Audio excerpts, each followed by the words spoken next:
Hello, everyone. Welcome to the Indian Philosophy Lecture Series. I am Abhinit Maurya. I will be your host along with my fellow members Anand and Ayan, and our speaker for all 3 days will be Asad Dhaumya.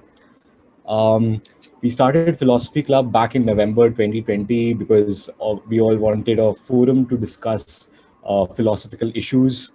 And since then, it has evolved into a very beautiful thing.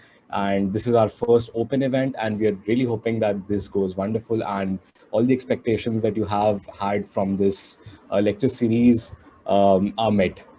I would like to invite Ayan, who would come and introduce our speaker, Asad Dhaumya. Hey everyone, I hope I'm audible. I'll just introduce Asad. Asad has a double undergrad in philosophy and history from UBC Vancouver. I know that he's worked extensively in philosophy for about 9 years now. He has a master's in it from JNU. He's worked at various places as an editor, as a researcher, as a speaker. He's written about 60 or so papers. I've personally heard Asad speak only once, but even that was enough for me to know that he'll be more than qualified to take this lecture. He's a very, very educated person. He's very aware of what's happening in philosophy. He's very involved with what is happening in the field. And I'm sure that we'll all learn something from him. I'll just pass the floor to Asad now. Hi, thank you very much to NLU Delhi, to Abhineet, to Ayan for your kind words. It's very exciting to be here.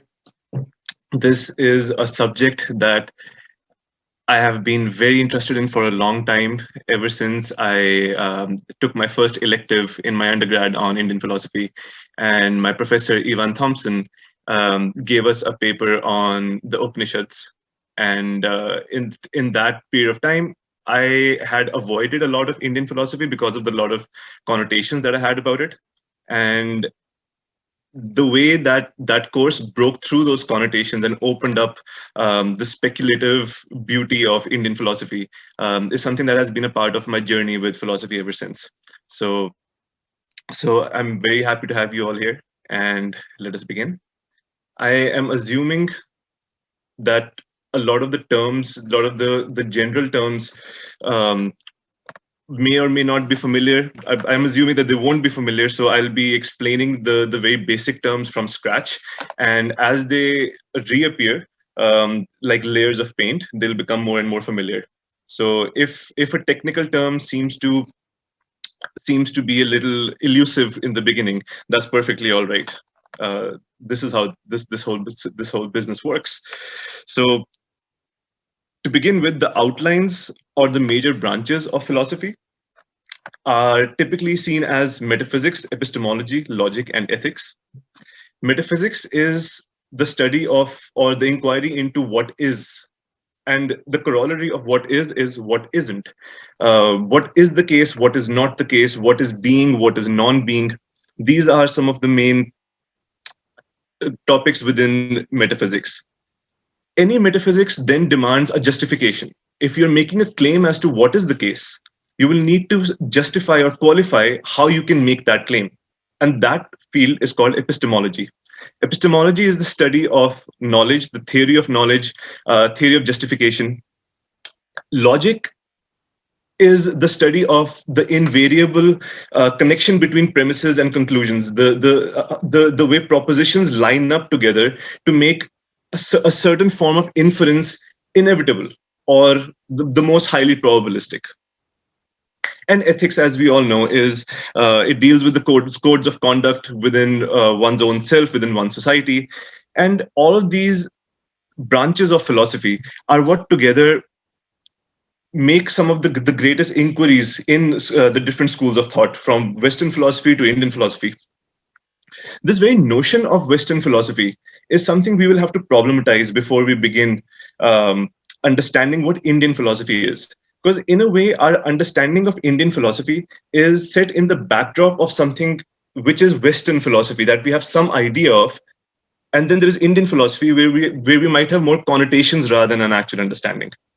So the very term Western philosophy is, in a sense, an anachronistic or a Eurocentric term. Because if you look at the philosophy of the West, the Greek and Roman philosophical culture is said to be the cradle of European philosophy. But was philosophy being done in Europe at that same time or for a very long time after? In fact, that's not the case. The earliest philosophical activity that we have of is in ancient Greece, in ancient India, and we find there to be great parallels between the two. And in those parallels, we find not only are there developments that occur simultaneously in both these cultures, but also there's an influence of each culture on the other. To some extent, we find that that a development in the one was a product of an interaction with the other. More on that later. To again talk about this phrase of Western philosophy, this term Western philosophy, we have Plato and Aristotle as the paradigmatic Greek philosophers whose schools were taken up by Neoplatonists, Neo-Aristotelians in ancient Greece, in ancient Rome, and then taken up in the Arabic world in the Middle East, where Aristotle was known as the master. In fact, later Dante Alighieri in the Divine Comedy writes that Aristotle is the master of those who know. So the import of Aristotle to Europe comes from the Middle East. These philosophers were taken up in the Middle East. They were in great interaction with and in great mutual influence with other parts of the Mediterranean. And in some treatises in ancient Greek texts, one finds that anything to the north, so what was called Europa, the goddess of the barbaric winds in some translations, they were considered to be barbarian lands in a sense. So what that means is that the Greek culture itself saw itself as isolated from what was going on in the rest of Europe. The skeptical philosopher Pyrrho, he traveled to India with Alexander the Great, and it is said that it is under the influence of Buddhists and Jains, in particular Jains, and their idea of Anekantavad, which I will just go into in a moment, that Pyrrho himself developed his skepticism. That skepticism was found in a long-standing tradition within India that had been going on for several centuries, and in this mutual influence in these parallel systems, what we find is that Indian philosophy is a very, very robust tradition, body of work, where calling it an Indian philosophical system in isolation that does something that other philosophy does not do, that is misunderstanding both Western philosophy and Indian philosophy. This idea that Western philosophy is secular and it is detached from religious speculation, it's absolutely not true. And this idea that Indian philosophy is only religious and only spiritual and is in fact somehow disinterested in other aspects of philosophical inquiry, that's also completely not true. So, like I said, metaphysics, epistemology, logic, and ethics, they make the four main branches of philosophy. A metaphysics, which is a theory of what is or a theory of being, it demands an epistemology, and an epistemology is a theory of knowledge. These two together form, in a way, the backbone of philosophy. Sorry for the phone call. They form the backbone of speculative philosophy. Indian philosophy, in its classical understanding, is made up of 9 schools of thought. These 9 schools are divided based on the authority of the Vedas. The Vedas being some of the earliest texts of philosophical inquiry known in the history of humanity. If we take the earliest Veda till the latest commentary on the Veda, or the latest system that developed out of the Veda, we get a tradition that is almost 3,000 years old.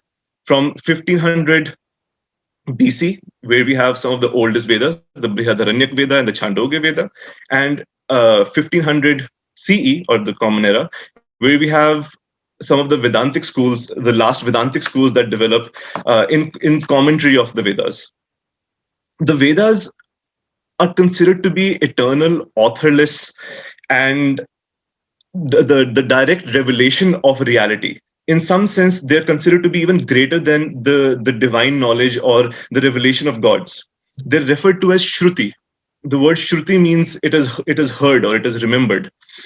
Since it is heard, it is not written down somewhere. It is not the product of an agent or an author. And this nature of the authorless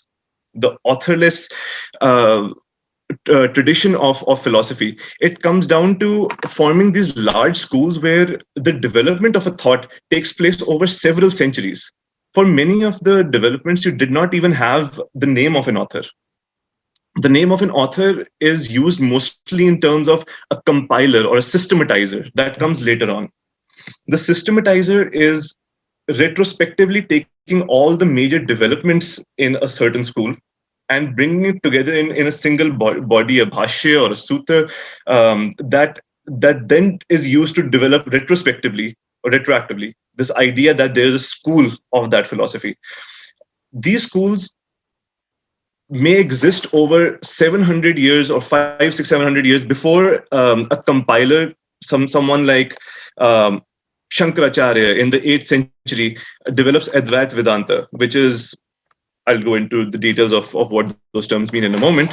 But he compiles Advait Vedanta in his bhashya and is considered to be the Advait Vedantist par excellence. But Advait Vedanta as a tradition existed for almost 800 years before him. Actually, much more so than that. The authority of the Vedas determines the earliest classification of these schools of thought. The schools that believe in the authority of the Vedas are called the Astika schools, and those that do not believe in the authority of the Vedas are called the Nastikas. The Vedas are some of the earliest speculations of some of the major themes in human existence of the good life, the life of the life of prosperity, all these practical concerns, to some of the more abstract concerns about human freedom, human soul, human willing. And in these texts, you find an organic growth over the years towards much more speculative, much more philosophical inquiries into these same problems. What begins with a sort of practical necessity of finding a prosperous life, whether it's through ritual, whether it's through right action, that turns into eventually a much more speculative, much more philosophical journey and inquiry into finding what truly lies behind those earlier mentions in the Vedas, what truly lies underneath those injunctions of how to live a good life. So in the process of finding out what the right life is, and what it means to find liberation, which is a term that slowly starts to emerge in the Vedas, there is an added focus on what prevents one from liberation and what allows liberation. And herein we find the dual presence of both ignorance and knowledge. If it is ignorance that keeps us bound, then it is knowledge that will set us free. And that the nature of that knowledge and what true knowledge is in fact one of the preoccupations of these schools of thought. If true knowledge is going to set us free, then it will automatically put a certain premium on epistemology, a certain premium on logic. If we are going to search for true knowledge, then we must know that we must be able to separate prama from aprama. Prama meaning the valid cognitions and aprama meaning the invalid cognitions. So this idea that Indian philosophy is purely speculative and dogmatic, we will try to break these connotations slowly. We will find that there is a great deal of focus on finding the right means of knowledge, the right cognitions, and separating them from the wrong cognitions. It's very similar to what Plato says in one of his dialogues, that to know is to be, or to know the good is to be the good. Similarly, the statement aham brahmasmi, it means that if you know the Brahman, you become the Brahman. And what that means, I will again go into very shortly. I'm just highlighting these phrases so that you remember them in a fleeting sort of way. And then when I explain them later on, they perhaps settle down more clearly. Before I go any further, any would anyone like me to clarify any of the terms that are very quickly passed over? If anyone wants to speak, you can raise your hand, and Yeah, please one of do. the Please raise panelists your will hand. allow you to unmute.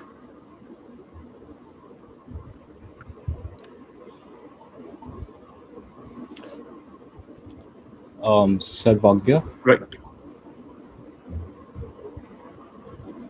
Yes. Good evening, sir. This is Sarvaki Chitranshi. Am I audible?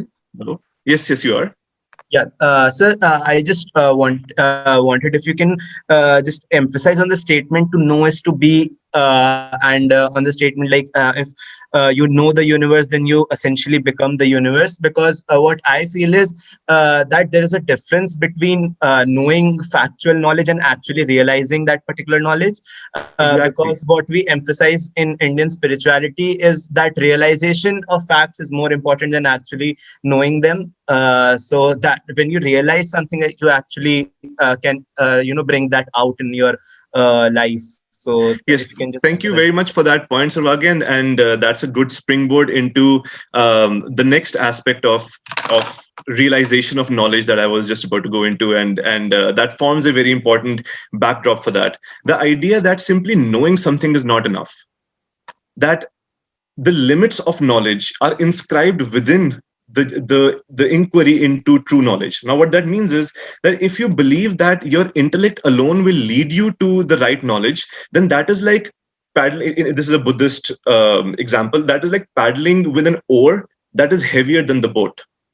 That the intellect is supposed to be used as a practical tool to lead you to certain realizations, to lead you to understanding its own limits. So what is left if the intellect cannot be entirely relied upon? That is where direct experience comes in.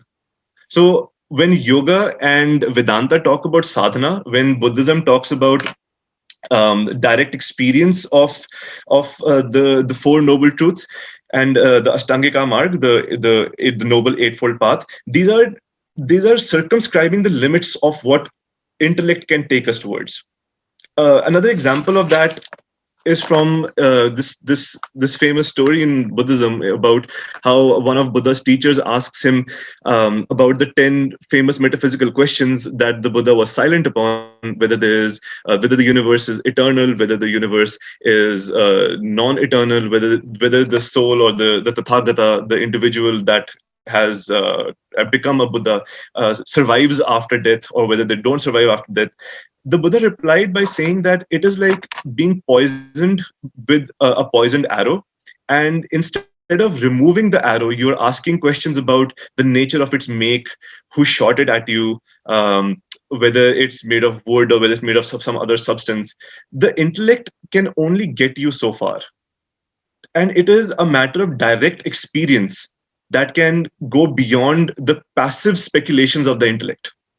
So thank you very much for asking that question, and we will revisit this point.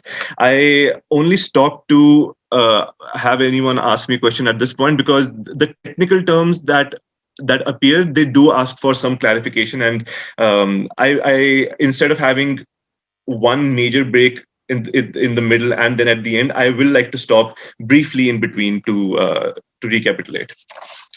Right. So the intellect and what it can reveal, what it can lead to.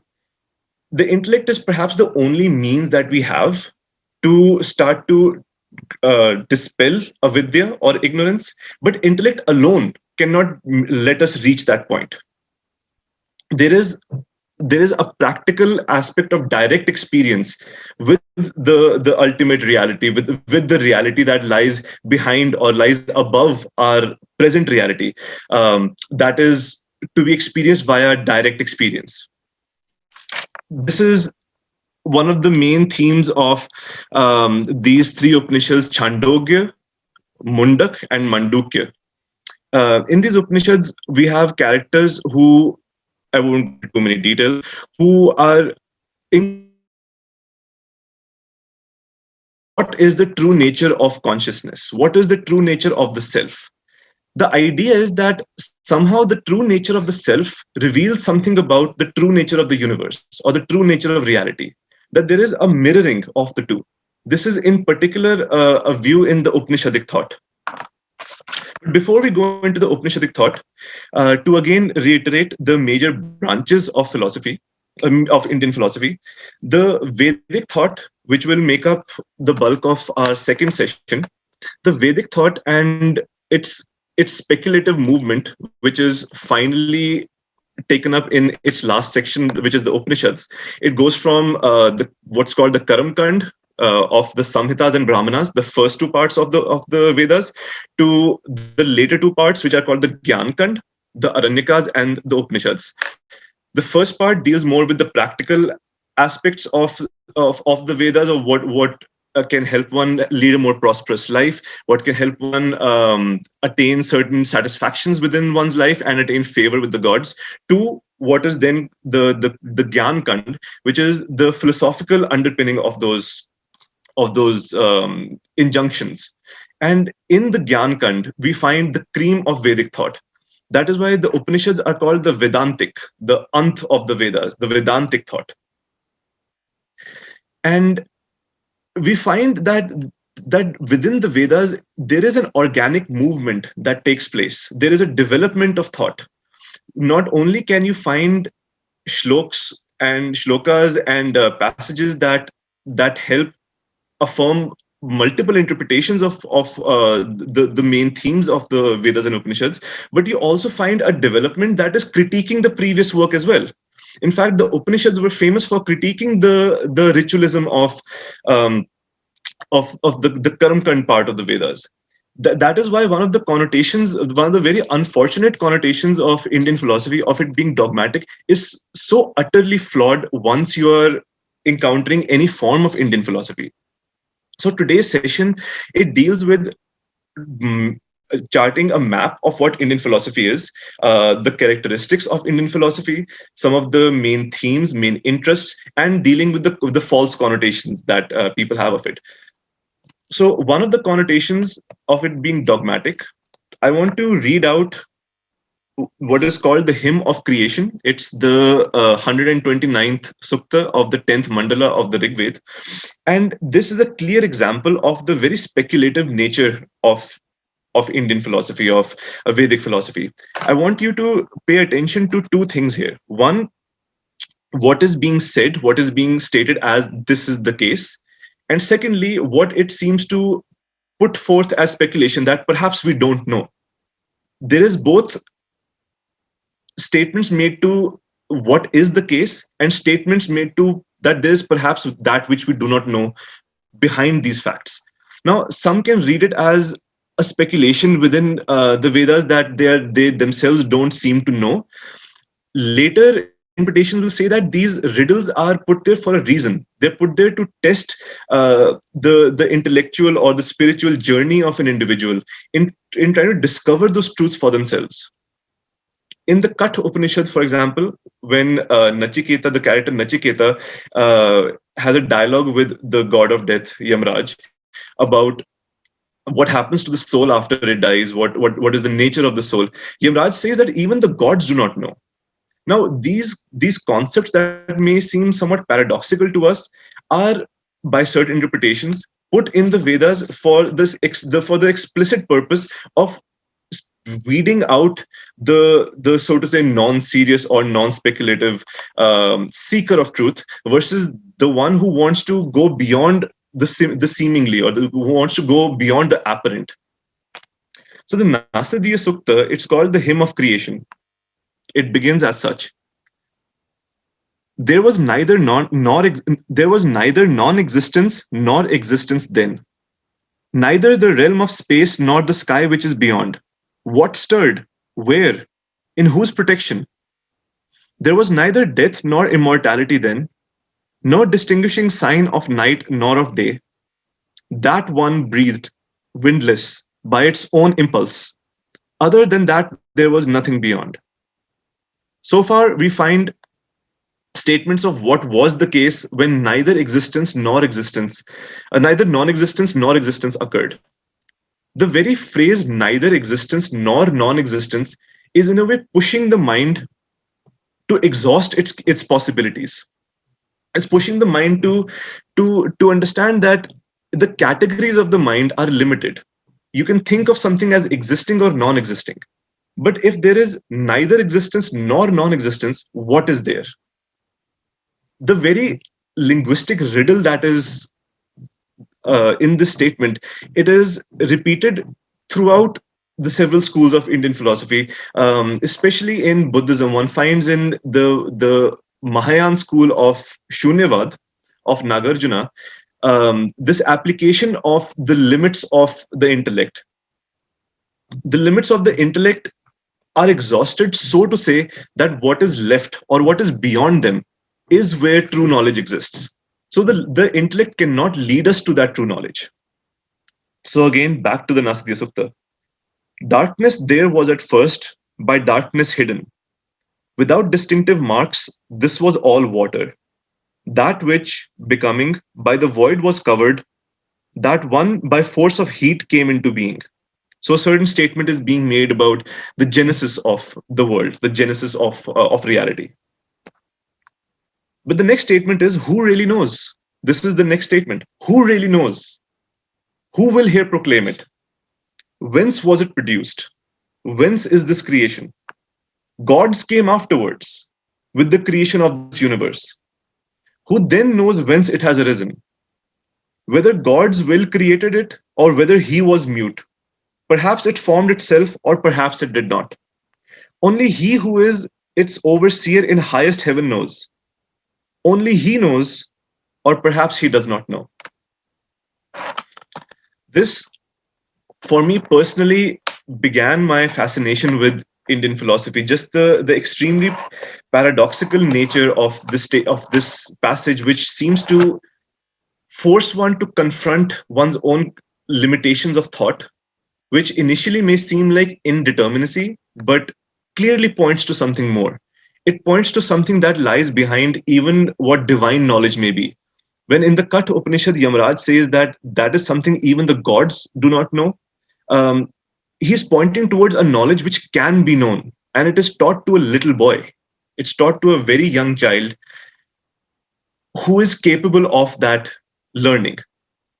So one finds these riddles throughout the Vedic thought, and to really conclude that it is dogmatic or it is speculative, it is this versus that.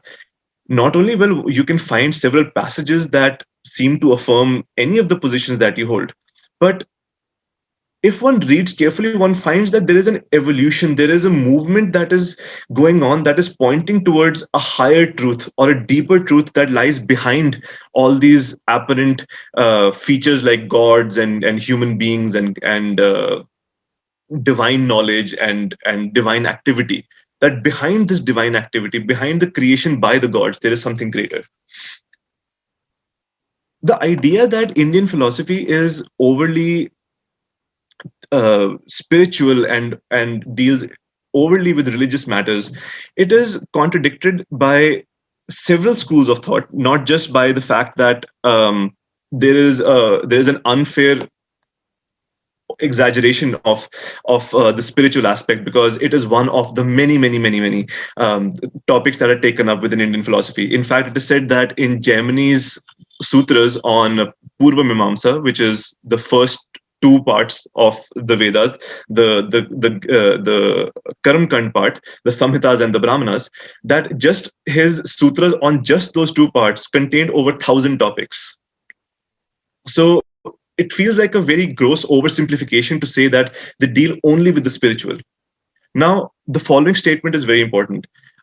What a lot of these schools deal with is soteriology. Soteriology is the doctrine of salvation or liberation, which is to say that there is a goal-orientedness in Indian philosophy. And that goal of liberation is to be found via knowledge. If a goal of liberation is to be found via knowledge, then that true knowledge begs for a certain epistemology. That certain epistemology or theory of knowledge needs a certain discernment between right knowledge and versus fallacious statements. And what that then begs is logic. So the goal of liberation, it necessitates a certain metaphysics, it necessitates a certain epistemology and a logic. But that is not to say that all of that logic is, and all of that epistemology is only geared towards a certain religious understanding of liberation. No, they're wanting to find out whether there is an absolute way of determining right knowledge versus wrong knowledge, or wrong claims to knowledge. And that applies in all cases. That applies in cases even when these greater themes of liberation and moksha are not utilized. So, for example, you have Kanad's Vaisheshika system, which in an analysis of reality, in an analysis of substance in reality, develops an atomistic theory, the same way Democritus and Leucippus create an atomistic theory in ancient Greece.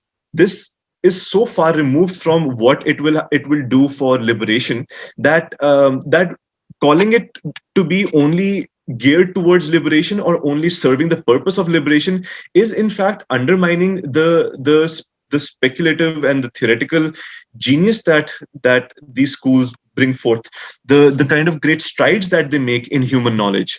Whether or not they are aimed towards a final goal does not mean that goal is the only way of understanding Indian philosophy. A lot is being done to the point of reaching that goal. So the logic of the Nyaya system, comes up with a 5-part syllogism that exists, that includes both inductive reasoning and deductive reasoning. The syllogistic system of Aristotle only includes deductive reasoning. Again, I will go into what those mean. Right now, I only want to highlight these different phrases so that they're familiar in your mind. And now we will, in a moment, we will return to the beginning and relay some of the terms and the schools. So this is just to say that the Nyaya system develops a logic that is independent of Greek logic, but also parallels it very, very clearly. And in that, it is trying to find the necessary connection between words and their conclusions. Now, that element of logic and epistemology, it serves human knowledge in general. So this idea that all of Indian philosophy is speculative, it's speculative for the purpose of something religious, something metaphysical that's very far removed from everyday reality, that is another connotation that we must do away with. The third connotation that I want to address, the first one being that's very dogmatic, we see that it's highly speculative. The other, that it's overly metaphysical. We see that no, there are practical aims, there are strides made in human knowledge about logic, about epistemology, that are done, even if they're done for the purpose of eventually finding true knowledge, which leads to liberation. But in that path, there is a great charting out of the different outlines of philosophy: metaphysics, epistemology, logic, ethics. The final connotation is of pessimism, that somehow because these schools of thought, they aim for liberation, there is a great pessimism about the nature of life. But that is not something that is exclusive to Indian philosophy. A pessimism about life, or problematization of life, for the sake of then finding solutions to it within this life or after this life, that is to be found in almost every school of thought in the world, whether it's religious or not religious. There is a problematization of life because there is an experience of the problems of life. But at the same time, the Upanishadic views, the Buddhist views, the Jain views, they do not end with pessimism. They may begin with a certain problematization of life, but they end with finding solutions to these problems, finding a way to overcome these stressors, these bindings, these graspings that hold us back. And in that, the end is always in a form of optimism. The end is always in the form of possibility for transcending the sufferings of life. One of the reasons and one of the places where the Western notion of the pessimism of Indian philosophy comes from the philosopher Arthur Schopenhauer. In the 19th century, Schopenhauer comes across Latin translations of the Upanishads and Buddhist texts, and finds that there is a great diagnosis of the ills of the world. We can find that he took up the diagnosis of the ills of the world, but not the cure. And if he did not take up the cure, or in other words, if he did not take up the solutions to the ills of the world that these schools had to offer, then how can just the first half or just the diagnosis be representative of what these philosophies actually have to give us? So to come back to the Vedas and the characterizations of these schools, I've mentioned certain names: Nyaya, Vaishesika, Buddhism, Jainism. Now we'll try to put them into order, and you can think of this as a tree of classical Indian philosophy. On the top is the Vedas and the Upanishads as the earliest authoritative texts, or the earliest text from where speculation begins. Then there are two schools. One believes in the authority of the Vedas, the other does not. The one that believes in the authority of the Vedas, they're called the Astika schools. Currently, we think of the terms Astika and Nastika as theistic, and as Astika is theistic and Nastika is atheistic. But in the traditional sense, they were used as Astika being that which believes in the authority of the Vedas, and Nastika being that which does not believe in the authority of the Vedas. The Astika schools are further divided into 6 schools, but they are presented as pairs. The reason they're presented as pairs is, like I've earlier mentioned, a metaphysics begs an epistemology, or a theory of what is existing or non-existing. It begs a qualification. How can we say that is the case? And the Astika schools exist in pairs because one typically presents the metaphysics and the other typically gives the epistemology or the logic. So the 6 Astika schools are Nyaya, Vaishesika, which are paired as one, Nyaya, Vaishesika, Sankhya, Yoga, again paired as one, and Mimamsa, Vedanta, again paired as one. So the Astika schools as pairs are Nyaya, Vaishesika, Sankhya, Yoga, and Mimamsa, Vedanta. They believe in the authority of the Vedas, but that is not to say they're only dealing with themes from the Vedas or concepts within the Vedas. They may be developing parallel schools or parallel schools of thought, such as the Nyaya and Vaishesika do, which may in some aspects be incompatible with some of the teachings of the Vedas, but in other aspects take up the teachings of the Vedas as well. Just because they believe in the authority of the Vedas does not mean that they're entirely following Vedic teachings. They may be stressing upon certain aspects of Vedic teaching and taking certain aspects further in their quest for true knowledge, because it is via true knowledge that liberation is possible. So the Mimamsa school deals with the first 2 parts of the Vedas, which is the Samhitas and the Brahmanas. To reiterate, the Vedas are made up of 4 parts. There are 4 Vedas, first of all. The Samved, Yajurved, Atharvaved, and the oldest one being the Rigved. And each of them is divided into 4 parts: the Samhitas, the Brahmanas, the Aranyakas, and the Upanishads. The Samhitas and Brahmanas deal with the religious, the ritualistic, and the practical aspects of everyday life. Those are the Karamkand of the Vedas. The Mimamsa deals with the Karamkand of the Vedas, and one would think that that automatically means that they are dealing with the more religious aspects, and since it's ritualistic, so it has to be religious. One will oddly find that the Purva Mimamsa or the earlier Mimamsa's texts were actually fairly atheistic. They were either silent on the concept of God or they did away with God altogether. So there is not just religious philosophy, there's a critique of religious philosophy, or there's a radical reinterpretation of religious philosophy also taking place within the same text, within the same body, and within these schools that are influenced by or follow from the main text, that is the Vedas. The Mimamsa, which studies the first 2 parts of the Vedas, the Samhitas and the Brahmanas, in fact, the earlier ones do not believe in God.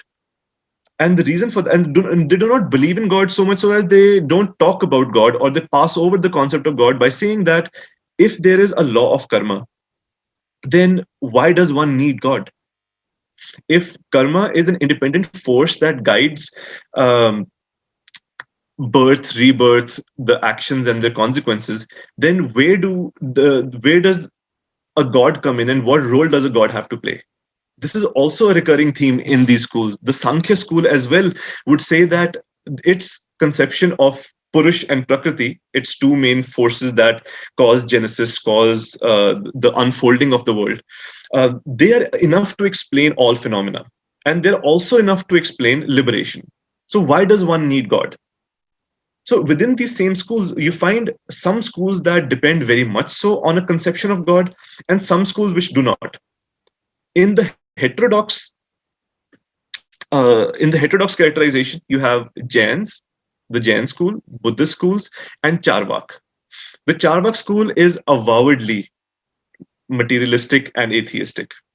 Anything that I received a question: what were the four parts of the Vedas? The four parts of the Vedas are Samhitas, which are the mantras, the Brahmanas, which are the commentaries on the mantras. These are called the Karamkand.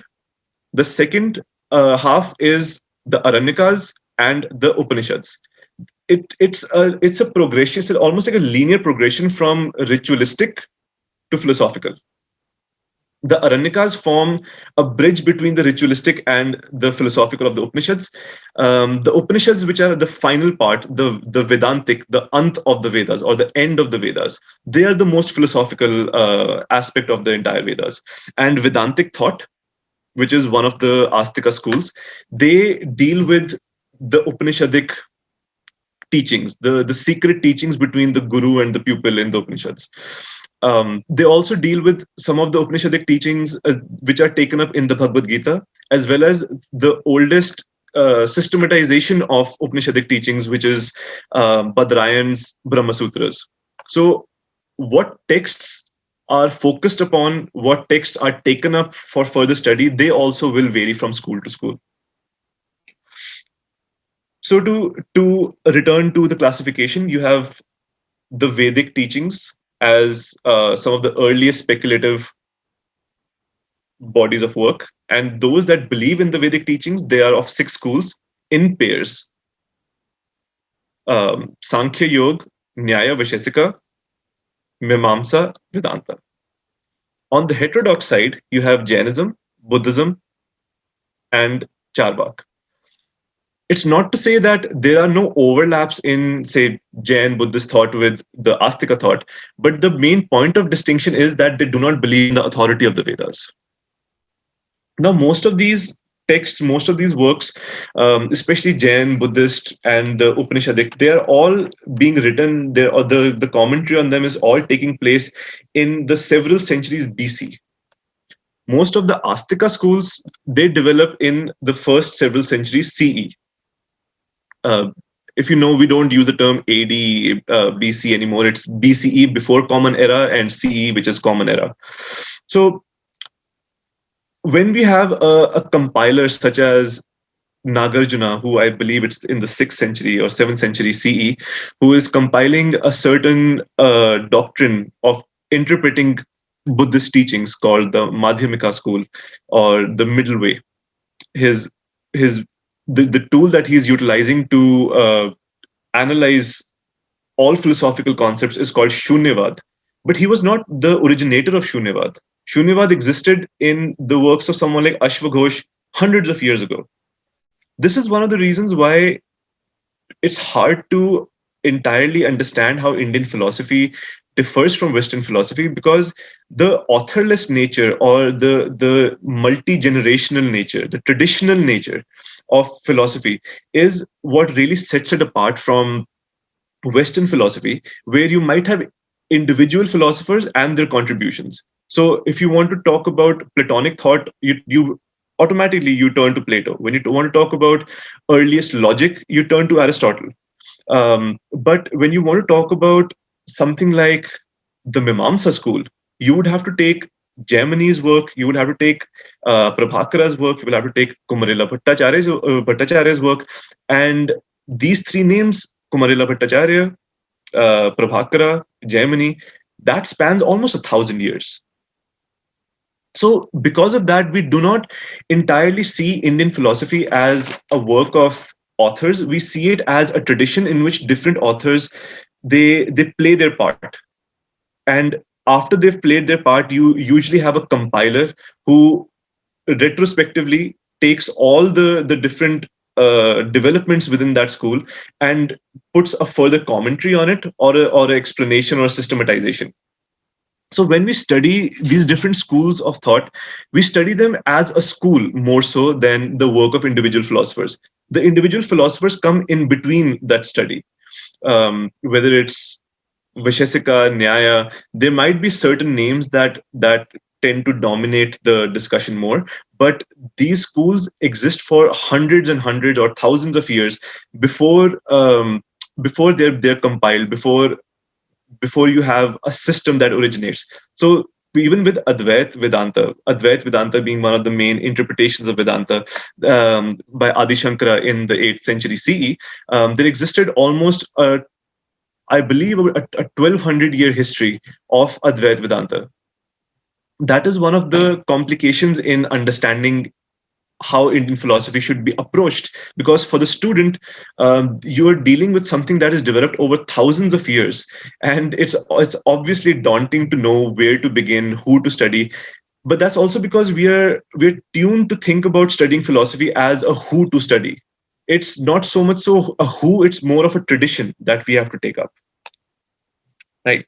So to quickly reiterate some of the points, you have the Astika schools, you have the Nastika schools, you have the connotations of Indian philosophy as dogmatic, which we have shown that it's highly speculative. It's speculative, full of, in fact, riddles, full of pointing towards something greater. When Yamraj talks to Nachiketa, he offers him all the prosperity of the world before he offers him true knowledge. And the reason for that is that the right student has to appear before they're worthy of that knowledge. That is another theme that takes place frequently in Indian philosophy, that you have to prove yourself as a student before you can be imparted certain secret knowledge. Similarly, the term Upanishad means to sit next to. It's to sit next to be imparted secret knowledge. So a guru would take a student, and that guru-student, guru-shishya relationship was developed to weed out those who are not worthy of that special knowledge. So there's a sense of non-democratized approach to knowledge, because it is not something that can be understood by the intellect alone. It is something that you have to embody, you have to will yourself into to understand true knowledge, because a simple exposition of there is such a thing as Atman, there is such a thing as higher reality, translates to nothing. There needs to be a direct experience of it, and for there to be direct experience of it, we need a willing experiencer. We need the agent, and what that agent has to offer, that is then determined by the guru, and that is the tradition of teaching Indian philosophy over the centuries, or within these different schools. Some of the common themes that come up in Astika and Nastika is the nature of the soul, the nature of consciousness, the belief that there is something conscious about creation is also one of the frequent themes, because consciousness is a unique human experience. And if the world of creation seems to self-consciousness in particular is a unique human experience, and if there's a sense of consciousness that pervades the universe, then you need to understand how a human consciousness might reveal something about the hidden consciousness of the world. To make a slight digression, there is a view in Western terminology called panpsychism, which says that consciousness is a fundamental aspect of reality, the way gravitational forces might be, or the way radioactive bonds might be, because consciousness cannot be reduced to something else. This is a slight digression, and it's a parallel development in Western philosophy over thousands of years. But modern Western philosophers also have brought back this idea of panpsychism by saying that if we reduce the mind to the brain, then we are left with many conundrums about where does the mind reside in the brain, or what processes in the brain create the mind, whether that can be replicated or not. And certain philosophers, such as David Chalmers, an Australian philosopher who teaches at NYU, um, have concluded that consciousness can be understood as a fundamental force, as a fundamental aspect of reality that can be found in practically every aspect of reality, from stones to the air to the universe. But we just do not have the conceptual language to think of it or to understand it yet. In Indian philosophy, it is taken up in a different sense. It's taken up in almost a self-evident sense of a conscious creation, which is paralleled in our capacity for self-consciousness. Now, before I take that up in the context of Atman and Brahman in the Upanishads, and what a human self-consciousness has to reveal about reality, and how human self-consciousness can attain true knowledge. It's in a way an anthropomorphic understanding of true knowledge, that it may exist out there, but it can only be attained by human beings because of our certain intellectual capacities, and because of how self-consciousness is embedded in our conscious capacity. That souls and consciousness, jeev, it may exist all over the world. It may exist via reincarnation throughout different bodies, but because of the specific and the special faculties of human beings, we are the only ones who can attain true knowledge. In the process of attaining true knowledge, one must also be able to circumscribe the limits of knowledge, the limits of the intellect. The difference between information, knowledge, and wisdom also lies in this. Information is the simple taking in of sensory data. Knowledge is its interpretation and analysis, and wisdom is its application. So to apply wisdom to knowledge in the context of Indian philosophy is also to know the limits of the limits of the intellect. If the intellect cannot help you reach the true knowledge of the Atman, the true knowledge of absolute reality, then there is something that has to be done beyond the passive workings of the intellect, and that is typically understood as the power of meditation, or the activity of introspection that takes place, the journey within the separate layers of consciousness that takes place within meditation. It reveals that the hidden reality, or the truth of the hidden reality, is in fact within us.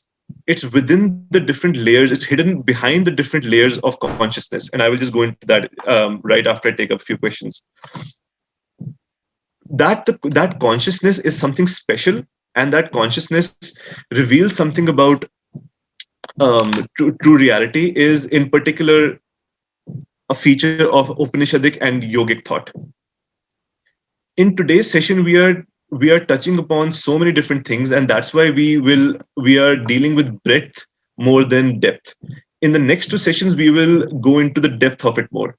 So in the session following this one, we will talk about Vedic and Upanishadic thought in particular, and in the last one, we will talk about the heterodox schools of Buddhism, Charvak, and Jainism.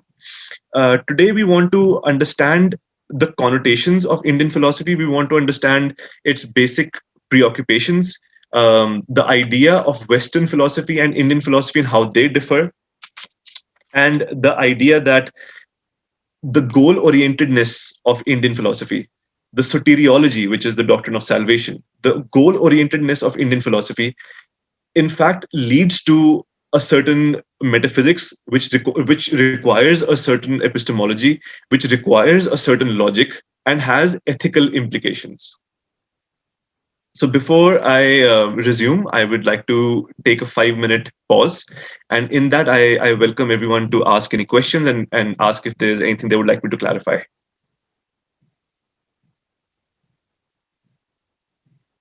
Yes, Ali.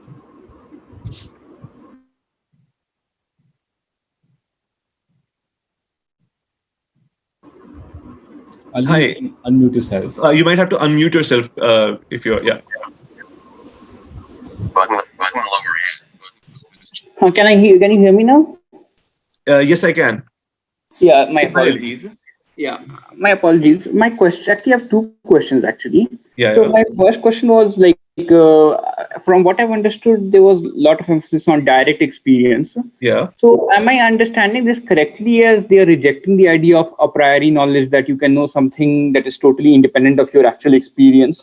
Or am I misinterpreting the idea of experience here? Because when you mentioned the Guru Shishya thing, I thought maybe I'm actually making a mistake by taking experience to mean an empiricist Western kind of thing, Yeah, yeah, yeah. where they actually have a different idea of experience. I wanted to clarify that also. Yeah. Whether they mean the Western empiricist kind of experience or they mean more like the wisdom imparted by a different person kind of experience.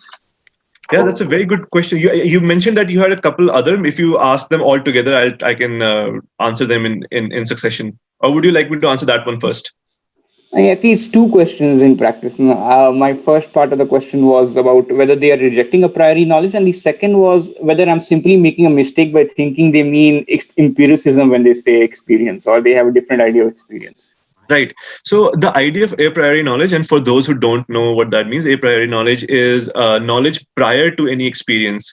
A priori is a concept that comes much later in Western philosophy. It comes with Kant, and Kant develops it after dealing with David Hume's division between the is-ought division and David Hume's theory of causality. So a priori knowledge is that which occurs without any experience. A posteriori knowledge is that which occurs after experience. By some definitions, a priori knowledge is that which is only tautological, which is that it's only via definition. So an a priori knowledge can be something like um, all bachelors are unmarried males, in which the unmarried male is simply an explanation of the or a definition of the word bachelor. So the term a priori, to use it in the context of Indian philosophy, might be a little anachronistic because it's used in a more technical sense of the definition of terms and how knowledge can be formulated in Western philosophy. But if you mean knowledge without without any direct experience, whether it can be known in itself, then you're right that a priori knowledge is not the kind of knowledge that these schools of Indian philosophy are talking about. A priori knowledge is, in fact, a passive working of the intellect. But what they are dealing with is a direct experience of consciousness and the true consciousness that lies behind the apparent consciousness. That is one of the clear examples of direct experience in yoga and in Vedanta. It's to say that you cannot think the true consciousness. You have to experience it. And in yoga, in the Ashtanga yoga of Patanjali, it's divided into 8 parts of how you withdraw your senses from the world, how you focus your mind on one particular part of your body, like the tip of your nose or the center of your forehead, how you quieten your mind, how you let go of all the flow of different thoughts that are coming in, and through that is the practical mode to reaching the true experience or direct experience of a form of consciousness that hides within you.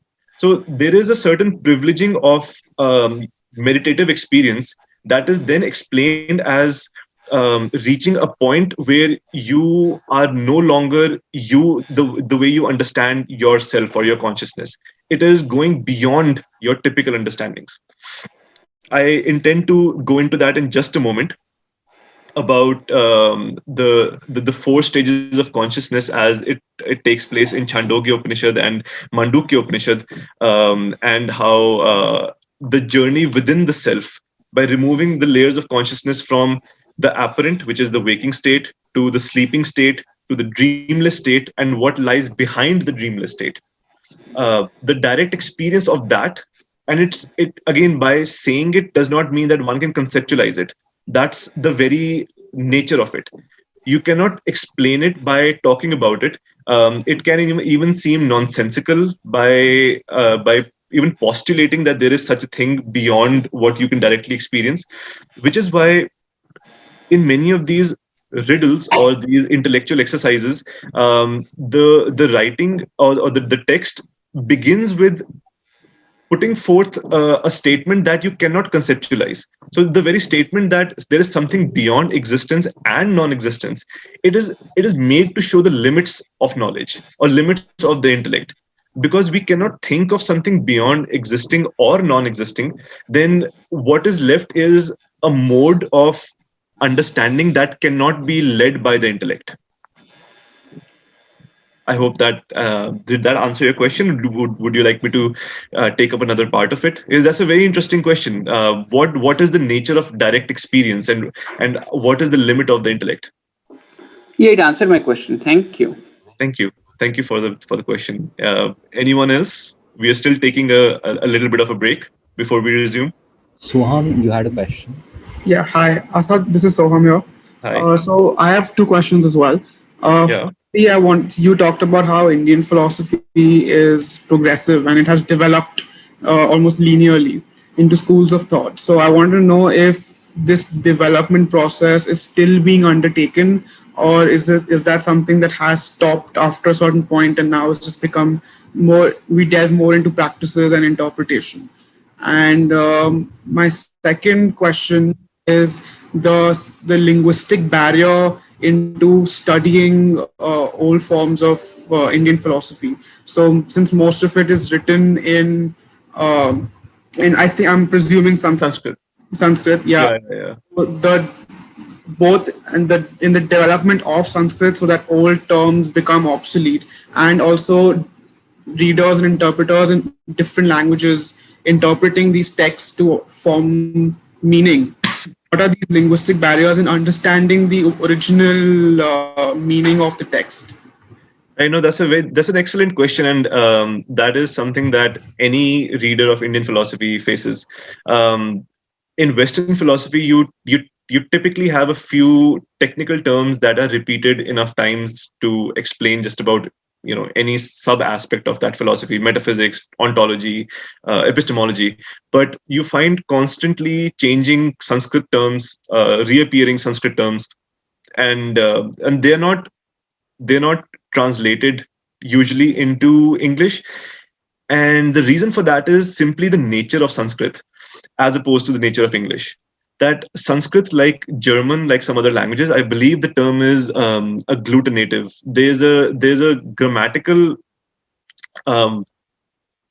superiority, almost, you can say. Like I don't want to use these loaded terms, but there is a certain capacity in some of these languages, like German, like Sanskrit, where they can combine two different words to create a conceptually loaded new word that you can understand the meaning of just by seeing the word.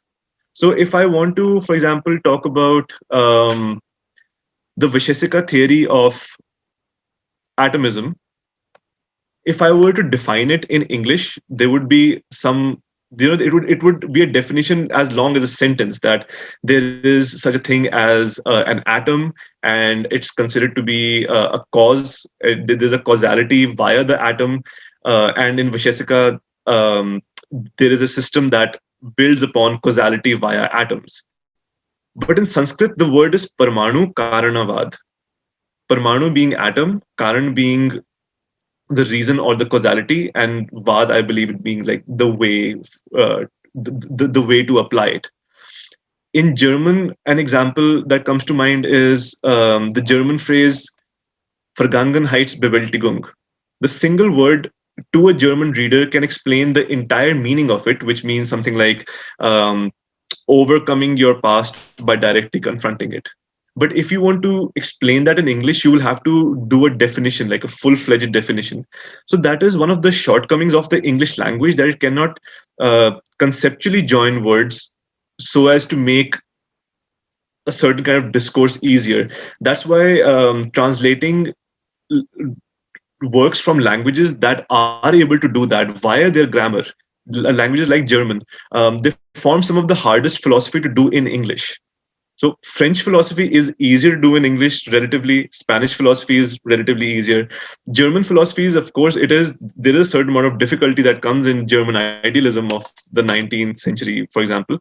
But there is something about the nature of the language and how meanings can be joined and separated, that allows for a higher abstract conceptual thinking in those languages. So there is something about the very nature of the language that prevents a certain kind of philosophy from being done in it easily. So that's a difficulty that any reader of Indian philosophy will come into. That is, certain words will not be translated into English, because if you keep it in Sanskrit, you deal with just one word. If you translate it in English, you deal with an entire sentence, and you don't want to recreate a sentence where a simple placeholder, a simple word should do. Um, in Sanskrit in general, there's a great unity between the etymology of words, the conceptual use, and how they're used within philosophy. Like, one can look at a shlok and just from the way the words are placed, combined together, be able to tell an entire like passage worth of meaning just from two lines. So that we as readers of English are unfortunately just at a disadvantage. Thanks. Also, the first question respected the development Yes. of thought. Right. So the first question, it deals more with the historical development of these schools. I'm not very well aware of how certain schools of thought may have languished, may have been revived later on. We do know that in the 18th century, in the 19th century, with the rise of Indian nationalism against the British colonial rule, there was a revival of a lot of these schools of thought simply because of how much they were being further buried. But before that, whether some were more dominant, whether others were more dominant, I'm not entirely sure about that. But I do know that it is during the colonial era that there was a great revival. But what that revival also means is um, that there is a form of hyper focus on this extremely broad school of thought, and a lot of modern, even socio-political philosophy comes from a reinterpretation or a analysis from these earlier schools of thought. So a part of our natural history, as any nation that has been previously colonized, it gets broken into the natural progression gets broken because of a colonial experience. So a revival is, in fact, it's meant to happen afterwards. That's not to say that there is not other kinds of robust Indian philosophy taking place, but there is a great revival that we're still experiencing. It's still a part of our philosophical fabric. Thanks. That's helpful. Thank you. Any other last question, final question before we take up some concluding points?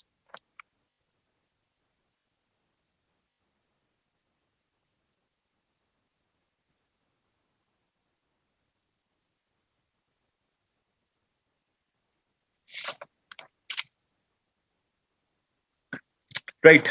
So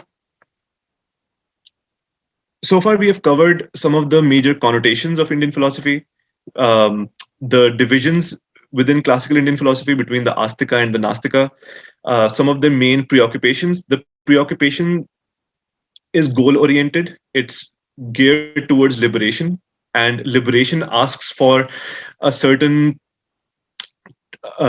treatment of metaphysics, a treatment of knowledge. If you mean to be liberated from what? And if it's from the worldly sufferings, the cycle of birth, rebirth, death, then how are you to find that solution? It is via knowledge. The typical answer is that it's ignorance which binds us, and it's knowledge which liberates us. In Greek philosophy, just in terms of ethics, Socrates would say that to know the good is to be the good. That the good has such a force in itself that simply knowing the good will not be enough. That if you know the good, you also see its import, you see its practical value, you see its necessity, you see that making exceptions to the good is in fact contradictory to the good, that the good is absolute in a certain sense, for Socrates. So if you truly know the good, you must be the good. You cannot know the good and contradict it. And in a similar sense, to know the true nature of reality, it is such a reified realization via direct experience and the intellect combined, beginning with the intellect and moving towards direct experience, that to know it is in a way to realize it, to become it. So to know the Brahman is to become the Brahman. That is one of the concepts, one of the main concepts of the Upanishads, that the path to liberation is so rooted in knowledge that knowing it is the equivalent of being it. That you see that you believe you are separate from the Brahman, but it's more like you're a drop of water within the ocean that believes that it is separate from the ocean.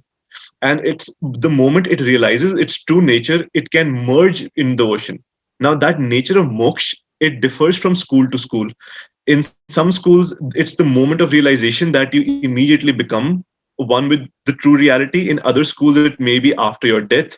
And in some schools, it might be that it's transformed the very way in which you live your life. And like a flame flickering, the flame is blown out after your death. The flame of birth, death, and rebirth. It's in fact, even nirvana in Buddhism is called to be a kind of blowing out of that flame. It's not about rekindling it. It's not about finding the right way to to live your life, to have pleasant rebirths. Even the pleasant, even the desirable rebirths will still be full of suffering, because dukkha in Buddhism is a fundamental of existence. That's not to say that it's you're condemned to suffering, you're condemned to pessimism, but there is suffering, and it's to be understood and realized without a form of despair, but simply as a fundamental aspect of reality. That if we understand that what is the problem of life, of living, of reality, only then can we figure out that there are certain steps that we need to take to go beyond these problems. To equate liberation with knowledge is a very common theme in these schools of thought. The one school of thought that does not perhaps go down this path, and I have to use the word perhaps because we do not have any existing texts about that school, is the Charvak or the materialist school.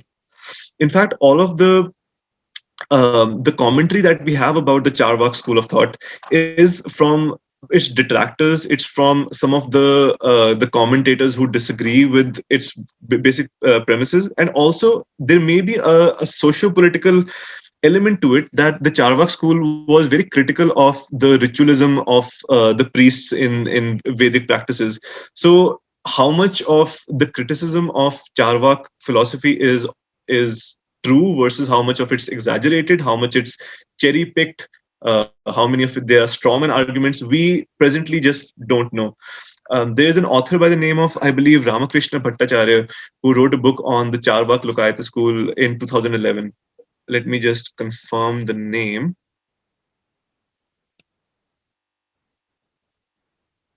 Well, I can't seem to find.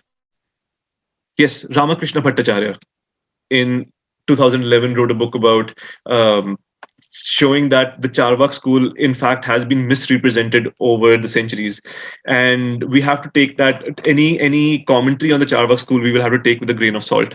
But two of its main features are that it is materialistic, which means that anything that is not of a material nature is rejected. So the soul, karma, afterlife, rebirth, all of these things which cannot be reduced to a form of materialism are rejected.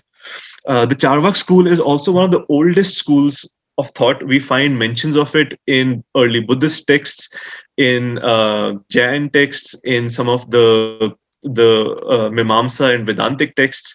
So it's a school of thought that exists perhaps parallel to some of the even the early Upanishads.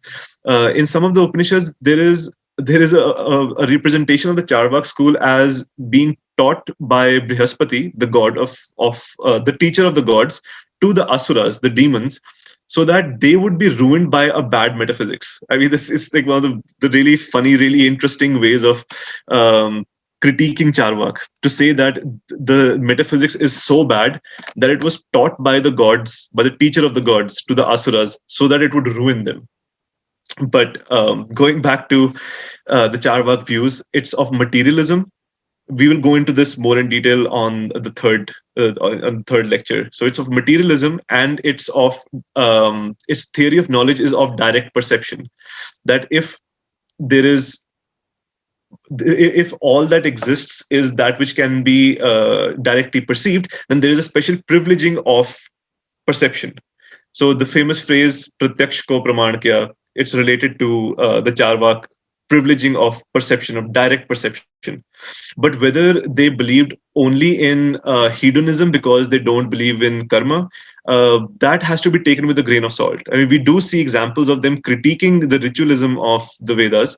So we can see that there's a socio-political, there's an ethical bent in their works. So whether that would not be applied to their own teachings, whether or not that's even possible to not have an ethical system of one's own, it seems problematic, and we have to take that with a grain of salt. What the Charvak beliefs are, we will go into it more in detail later on. But for now, all we need to know is that they are part of the heterodox school. They are an atheistic and materialistic school. They are quite ancient. Their mention is found in some of the earliest texts in the Astika schools, in Buddhist schools, in even in some of the Upanishads, in the Bhagavad Gita in particular, also in the Ramayana and the Mahabharata. I just remembered. So to reiterate, the division between Western philosophy and Indian philosophy, the idea that Western philosophy is secular and Indian philosophy is purely religious, it does disservice to both Western philosophy as well as Indian philosophy.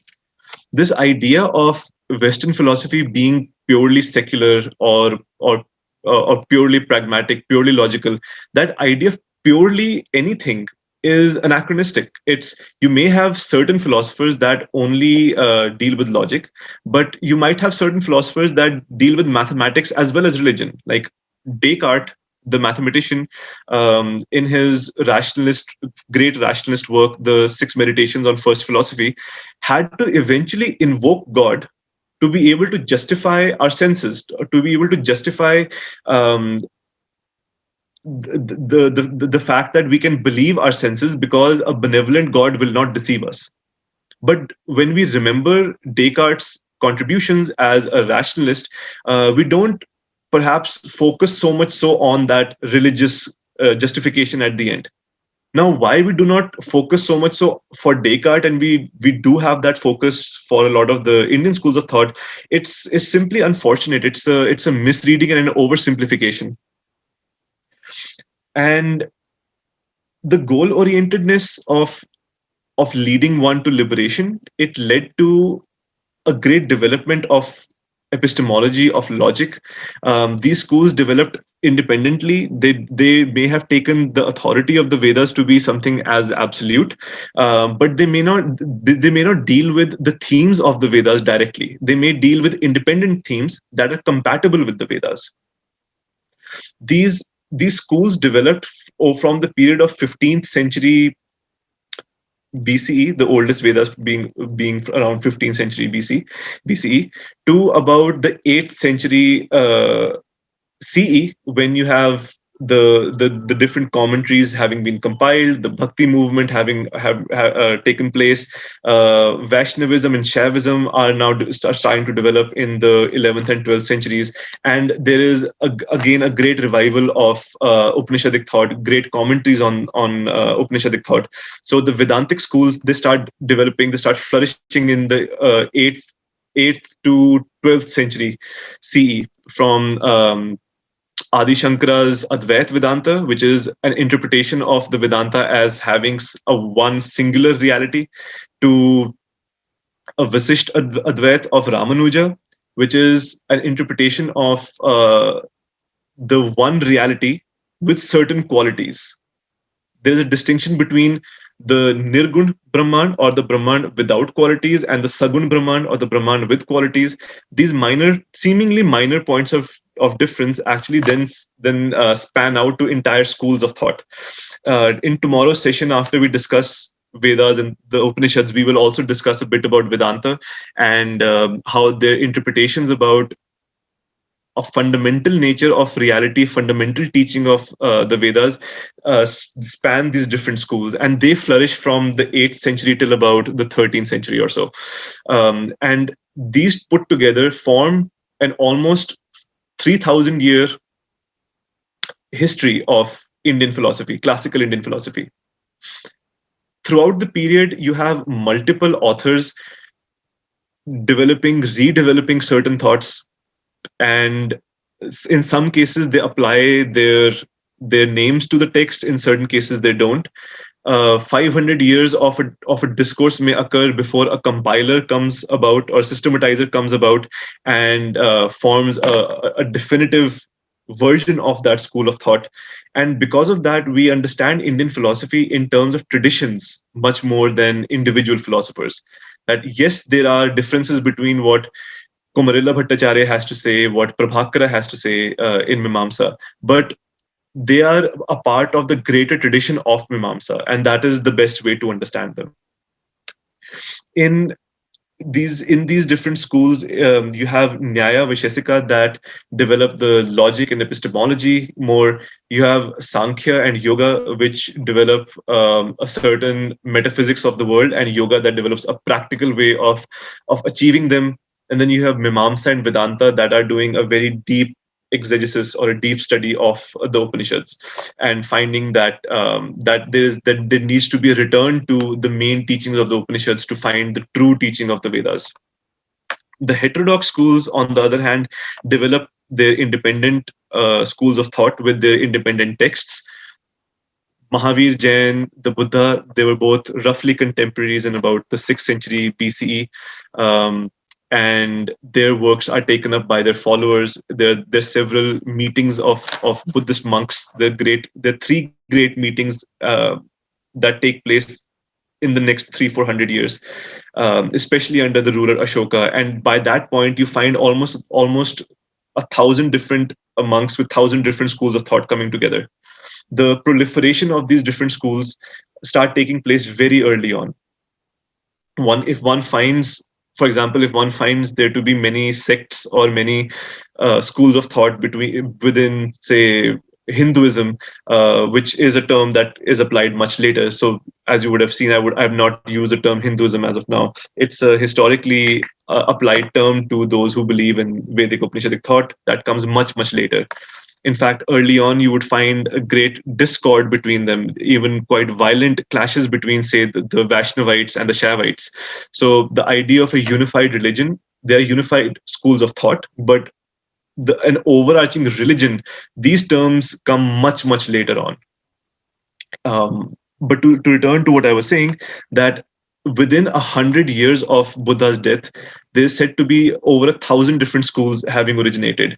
We know of the 3 main branches of Heenan, or which is now called Theravada, and Mahayana, and the Tibetan school.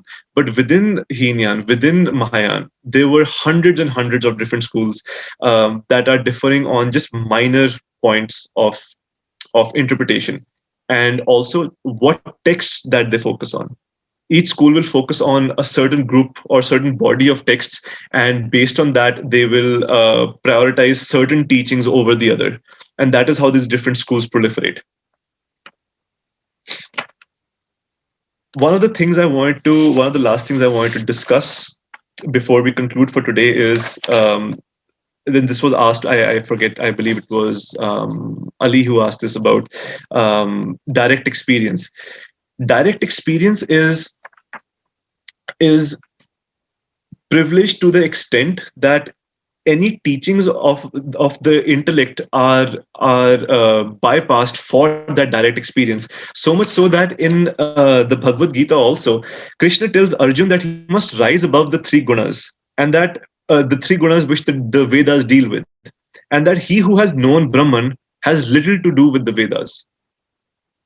The direct experience of Brahman is supposed to be such an important, in fact, the only goal of philosophy, that once you are able to experience that, anything that came before is irrelevant. And these different schools then form different ways, different forms of meditation, different forms of introspection to understand that. The Chandogya Upanishad, the Mandukya Upanishad, the Mundak Upanishad, they all deal with this direct experience of true reality. So to conclude, I will give the example of the direct experience vis-a-vis a journey into one's consciousness via in two parts. So one is via a story, the second is via a discourse. The first one is, the story is called the story of Jeev and Atman, or the tree of Jeev and Atman, in the Mundak Upanishad, I believe. And the parable goes as such, that there are two birds. One fly, and I'm paraphrasing. One flies, one eats, one drinks, one sleeps, and the other flies with it, but it does not eat, sleep, drink. It simply watches the first one do so. And the distinction is about the dual nature of the self, that behind the witnessing self, behind the acting self, there is a witnessing self. Behind a self that is of the world, there is a self that is without any qualities, without any desires, without any role to play, except for just waiting to be understood as the witnessing self, or as the true subject that underlies all reality. The simple example of the two birds is, in fact, the distinction between the Jeev, which is the individual provisional self that believes it is distinct, but is actually a part of the transcendental self, which is the Atman. The Atman, which is a unified whole, that is in some in certain interpretations without any qualities, in certain interpretations with certain qualities. We will go into that more on the second day, what the nature of the Atman is. But in the Chandogya Upanishad and in the Mandukya Upanishad, the journey into this self, or this peeling of the different layers of consciousness, is explained by the 4-part distinction between the Jagrat, the Swapna, the Susupti, and the Turiya. So the Jagrat is the waking stage, where there is consciousness. The Swapna is the sleeping stage, where you have dreams, and then later on you can recall your dreams, and you can recall a certain form of consciousness going on. The third stage is of dreamless sleep, where you wake up and you have no recollection of what you experienced, if you experienced anything, or what your consciousness was doing, whether it was even alive at that point, whether it was even in your possession at that point. And beneath this stage is another stage that is professed in these secret teachings, that can only be reached via direct experience. That the stage of dreamless sleep is like a simulation of death almost, that there is no positive experience of consciousness, but the consciousness is still there. It's waiting to be discovered. It's there, like the witnessing bird, like the Atman, the witnessing bird, which is the Atman. This Turiya state is the state of being one with the Atman. And simply talking about it is not enough, because once we reach the dreamless state, and we talk about consciousness at the dreamless state, we have reached the limits to which we can think about where consciousness can go, or where we can relate it to our experiences. It's via the direct experience of the Turiya state, via certain forms of meditation or direct experience with our own consciousness, can we realize the state that is beyond what is in Buddhism, in Jainism, in certain forms, in certain logical schools of Indian of Upanishadic thought, are called the Chatushkoti, or the limits of the 4 forms of cognition, the limits of human intellect. To think of something as the Chatushkoti is to think of something as real, second as unreal, third both real and unreal, and fourth neither real nor unreal. So real, unreal, both real and unreal, and neither real nor unreal. In these 4 categories, we have exhausted every possible way in which our mind can think of any aspect of reality or any proposition even. And it is just outside of these 4 capacities of the intellect that the Turiya state, that the Atman, the realization of the Atman will reside. So there are different methods given as to how one can attain that realization. One of the most famous ones is in Patanjali's yoga, that after you have dharana, dhyan, you have samadhi, in which there is a disappearance of the subject-object duality. That you are the subject, and you believe that the Atman is the object, but in fact it is the pure subject. That there can be no understanding of the Atman as an object, because it is that which lies behind all perception, all subjectivity. So it's not that you realize an object, but you realize what allows you to cognize in the first place. You realize what allows you to perceive and introspect in the first place. It's in a way a journey towards not an outward understanding of an object, but an inward understanding of that which lies behind your own consciousness, in a sense, which is the true consciousness. The self in this sense is simply provisional. You have a sense in an empirical way, but in an absolute way or in a transcendental way, yourself is simply a part of this greater reality. We will go more into the distinction between Atman and Brahman in our next session. But the point here that I want to talk about is that there's a privileging of direct experience and a limiting of the intellect. The Turiya state is a clear example of that, and it is symbolized by the very familiar sound and symbol of Om, which is technically Aum, A-U-M, Aum. So A is supposed to represent the Jagrat state, O is supposed to be the Swapna state, is the dreamless state, and the silence that follows afterwards is the Turiya state.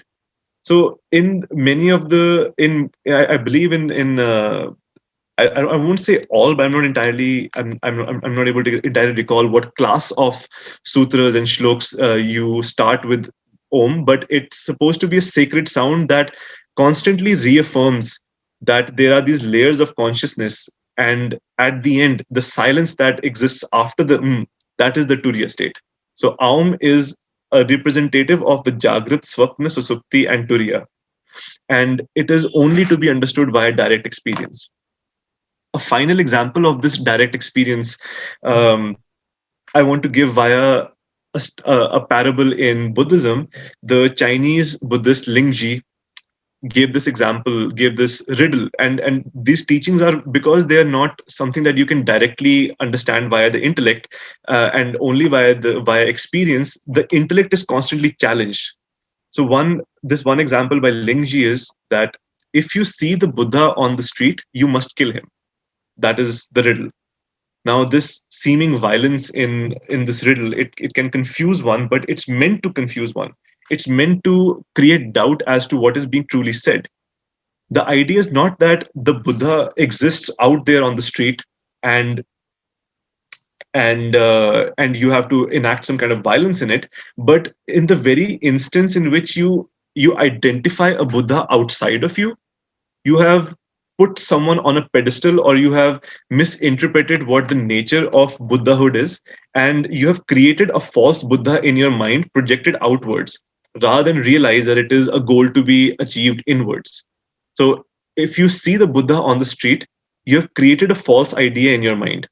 Now that you have an idea of direct experience of Buddhahood through the texts of Buddhist teachings and the Pitakas, there is a bit of paradox here about how can we trust the Buddhist teachings in the first place if we are to kill the Buddha in the street. These paradoxes are answered in different ways, and for paucity of time, I can't go into it right now. But the idea here is that it is your subjective direct experience that is to be valued, that is to be focused upon, not this idea that you can take a certain teaching from someone else. These ideas are reworked, changed throughout different schools. For example, in the Bhagavad Gita, there is a focus on Karma Yoga, which Karma Yoga and Bhakti Yoga, which bring back a form of devotion for the purpose of salvation. But not all schools follow that path. So, with that, I will be concluding this session. And in the questions, I would highly encourage anyone to ask me for clarifications or recaps. So I leave it to I leave it to you all and to Abhineet to help guide the question and answer round. Thank you, Asad. I'm still very much mesmerized by that lecture. It was really enlightening for someone who is trained in mostly Western philosophy to look at how it basically, how Indian philosophy is so different, and yet it's, the stereotypical images that we have of it in the head are so wrong and so misguided. So now we'll be moving to the question answer round. Anyone who wants to ask a question, please raise your hand. Professor Jasper, please.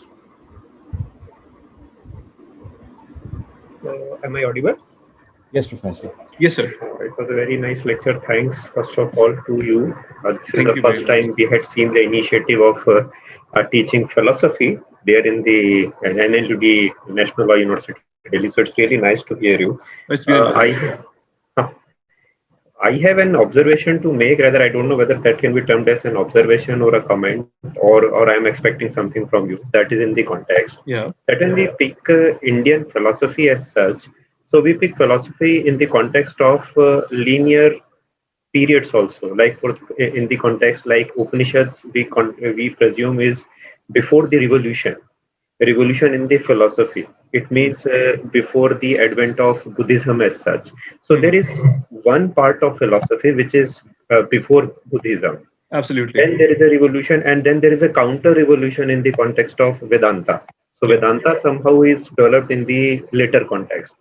But when you are discussing the context of experience also as such, so two things to make. One, when we say Indian philosophy, then first of all, by your words itself, I am looking into, and I'm presuming that whether you are trying to say the same, that it is more exclusionary in nature, because by way of Varna system, number of caste and subcastes are already excluded. So therefore, in the name of worth disciple, or in the name of transferring to the worth, it is already in very limit transferred. And then when it comes to experience, is it the experience of only those taken into consideration who are at the highest peak of the hierarchy?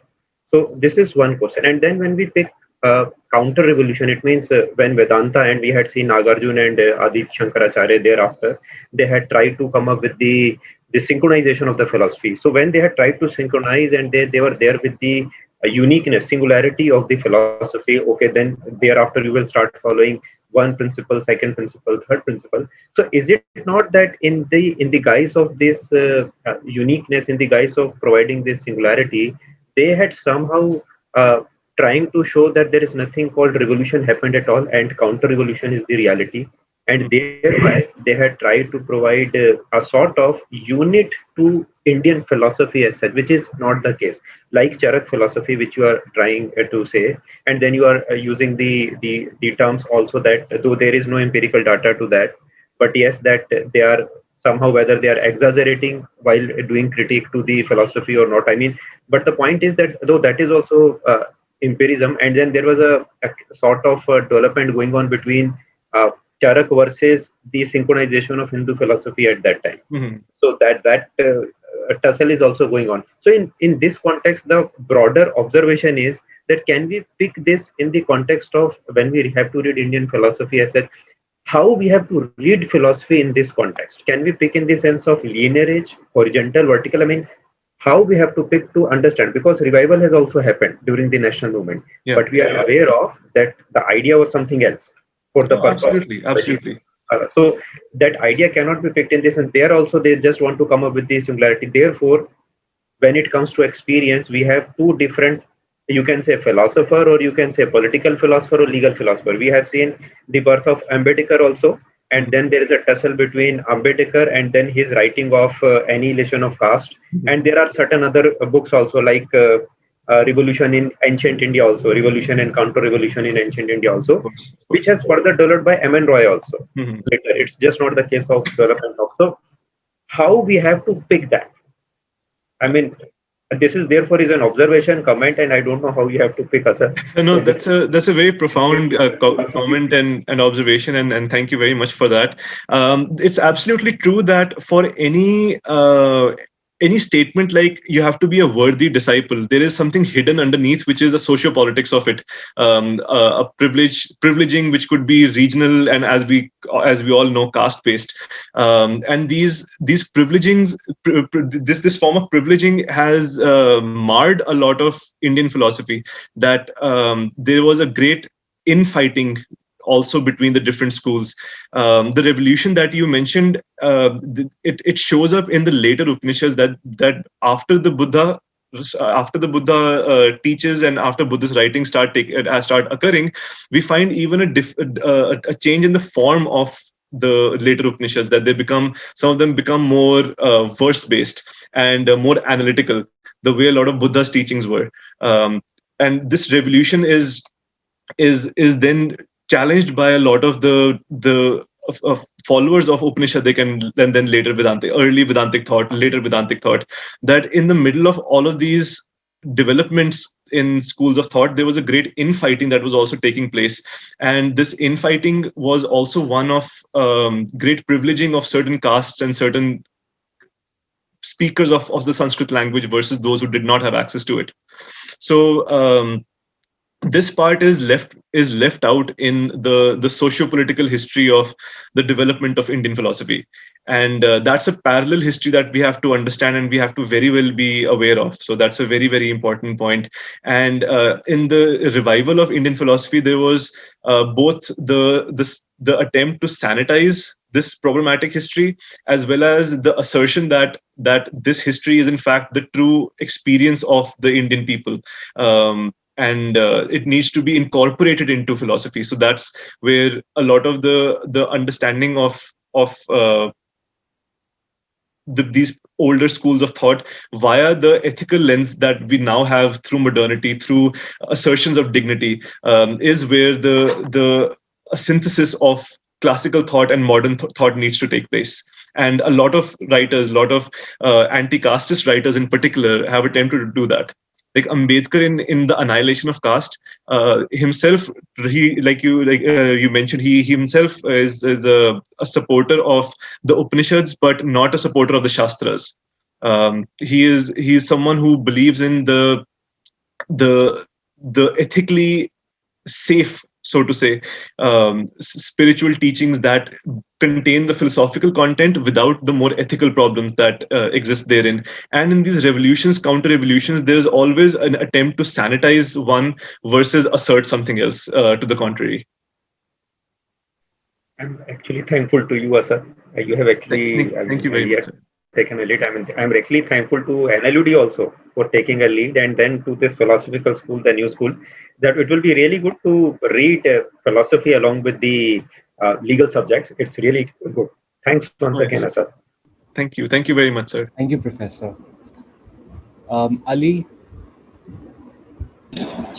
Yeah, actually, I had a doubt when we were discussing the Trevor school. So you indicated that they did not believe in anything that cannot be directly perceived. So my confusion is actually, isn't experience and direct perception basically the same thing? Like, obviously, I can directly perceive stuff about myself also. So if I acquire something through meditation, that's a bit like I'm directly perceiving my own wishes and all that, which is also direct perception. So what is the difference exactly? Like, do they have some broader idea of experience here, or is there some other confusion? Because I'm also not clear on how you can, for example, learn about how this consciousness is interacting during deep sleep through experience. So do they have a broader idea of experience, or there's something else? The Charvak school, they themselves don't deal with experience, like direct experience of deeper consciousness. They don't believe in many of these terms to begin with. For them, consciousness in itself arises out of matter. An example given is that consciousness arises out of matter the way the quality of inducing drunkenness arises out of fermented yeast. So that is how consciousness arises out of matter, and they leave it at that. But when it comes to direct experience and how that differs from perception, some critics of Charvak will say that they are not including any kind of inference at all. Ramakrishna Bhattacharya in the 2011 work on Charvak says that no, they do believe in inference based on perception. So there is a bit of conflict on how to represent the Charvak view in the first place, because one of the epistemology of Charvak is one that deals, from what we know by commentaries by Madhvacharya, Shankaracharya, Ramanujacharya, is that they only believe in perception and not in inference. But it seems almost counterintuitive and impossible to believe in perception without any belief in inference at all, because when we talk about concepts that are being derived from perceptual data, there is inference taking place there. And even the very statement that perception is the only valid means of cognition because of such and such reason, that itself involves certain inference. So by certain interpretations, the Charvak school does not believe in inference at all, and the Charvak school does critique inference. It critiques both inductive and deductive reasoning. But whether they don't believe in inference at all, that is a bit of a circumspect question. Sorry, and by Ramakrishna's latest study, he finds that there are enough passages that point towards a belief in perception, a belief in inference that comes from perception. So a perception of sensory data has to come first, and an inference from that has to come later. But what that means when it comes to developing internal concepts of the mind, and how imagination might take place, and how the role of inference takes place there, because there's not perception going on, what the role of memory is. If you don't believe in any other mode of cognition except for perception, you will have to put a certain importance on memory, because then memory recalls previous perception, and that also then requires certain forms of inference from memory. So how the Charvak school does that, we simply do not have enough data to say conclusively. But Ramakrishna Bhattacharya would point out that that they do have inference from perception, but perception is the first priority of sensory data, of your sensory organs. Sir, apologies. Actually, it was actually my mistake. I actually smashed two questions into one, so I think I became less clear. So actually, sir, like you answered my first question, but the second question that I mixed up was actually how can you use experience to answer questions like what happens when you are deep in sleep? Because you have no experience of that. So how can you use experience to answer that? Like you can't even infer anything because there is no experience to infer from. So how can such a question be answered through pure experience? It is to say that is the teaching of the Vedas. The Vedas are considered to be Shruti, which is they are eternal, authorless, and they're heard by the seers, by the rishis. So they are teaching us via words something that cannot be understood via words. It's not simply that it's a guru teaching the shishya or something like that, but it's more so that there is a teaching of an eternal nature, and the Vedas, because language is the only means by which we can understand beyond short of experience, then the Vedas try to get us as far as one can go with the use of intellect and language. I hope that answers your question. Yeah, understood, sir. Actually, I didn't realize that they were basing it on the experience of the writer. Right. No, it's not on the experience of the writers so much so as the rishis are supposed to be the ones who hear the Vedas, hear it as a primordial, everlasting sound, a sound that exists as a teaching of the Brahman. And the rishis are able to hear it and write it down, compile it in the Vedas. That is the way it is presented.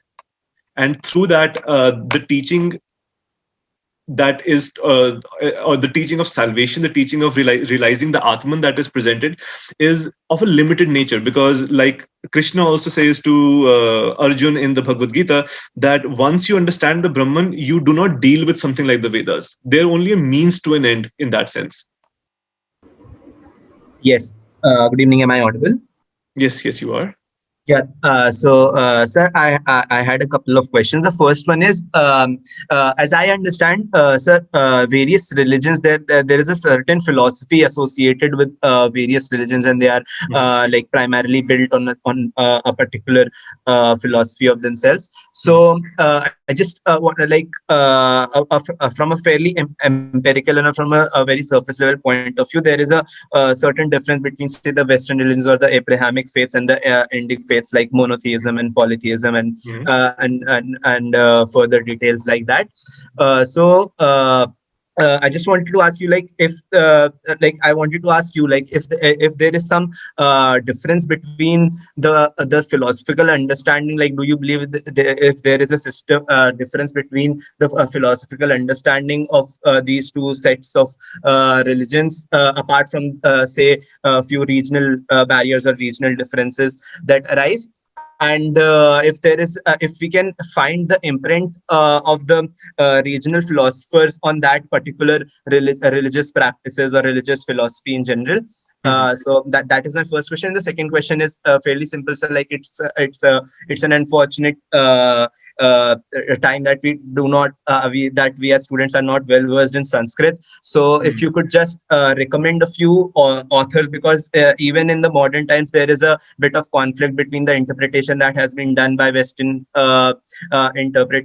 Western interpretations or the Indian interpretation. Right. There's a bit of conflict between which interpretation is correct and which understanding should we move ahead with. So if you could just recommend few authors that we can read to just enhance our understanding on the particular. Absolutely. In fact, I was thinking also that I can send a bit of a reading list to Abhineet, and he can maybe put that, you can circulate that for the next session. That is an issue. The scholarship is definitely a bit of an issue, because not only is there's so much potential for interpretive variance, but it's enacted because of certain politics of interpretation. There is a politics of interpretation that takes place, and one will find that within three different texts, and how the three different texts deal with the same issue, there might be variances that take place, and you will have to do a bit of like personal discernment. So in India, two of the most common textbooks that are taught are one by Datta and Chaudhary. The second one is by C.D. Sharma. There's Deepak Sarma's. Then there's Daya Krishna's, and they all treat the same concepts slightly differently based on how they view the overarching teaching of a certain school. So I'll send a list of readings, but for the reader, one will have to take it with a grain of salt. One will have to see that there is so much interpretive possibility that that there will be variance based on author to author. And that needs to be kept in mind for any philosophy, but for something that is as speculative and with as much interpretive possibility as Indian philosophy, it has to be kept in mind doubly so. The first question that you had asked about the different religions and how they take up different philosophical concepts, and whether the regional authors affect them or not, that's an interesting question, and I want to answer it by firstly highlighting that when we think about a religious text, a singular religious text, you will have the Quran in Islam, you will have the Bible in Christianity, but when you think of a single religious text in Hinduism, we typically think of the Bhagavad Gita, but the term Hinduism itself is not a term that existed in history. You had these different schools of thought, the different followers, the followers of different gods, of different regional gods that were in fact co-opted in a larger movement to incorporate all the different, seemingly different views by saying that they're basically the same, even if they appear to be different. Now, that's a very political move to try to do so. The attempt to make Buddha an avatar of Vishnu, like, that's a political move as well. It's not just an interpretation. It's not just a way of presenting certain figures in history as elevated beings and worthy of a title of a godhood, but there are also political reasons that aim to do so. One can find these politics especially robust during the Bhakti movement. Like I earlier mentioned, that the Vaishnavites, the Shaivites, they would also be quite deeply in conflict with each other. And this more homogeneous, semi-homogeneous notion of, say, Hinduism that we have, that is a feature of a Hindu revivalism that takes place during the colonial period and then afterwards with Swami Vivekananda. The socio-political history of religions determines a lot of what is kept, what is left behind, what is glossed over, what is incorporated. And in a school of thought, in a religious system that is as vast and as robust as, say, Hinduism, you find all of these co-options, these evolutions, the things that are problematic, the things that are progressive. You find a great amount of diversity simply because there is a great historical diversity as well. We choose to represent or look at one particular side because perhaps that serves a certain socio-political interest. But there is a deep richness or a deep internal contradiction within this, the same way you have between different sects of, say, Protestantism versus Catholicism. In Christianity, Eastern Orthodox versus Russian Orthodox. They might believe in a central text, but they will have a great amount of variance in the actual views that they hold. And the term Hinduism, as we now understand it, it applies to that as well, and it does to Buddhism as well. So it's you have different schools of thought and you have different religions, and the two mutually influence each other, causing a great amount of sectarianism. And if we decide to make one sectarian interpretation as representative of the whole thing, that's a political choice.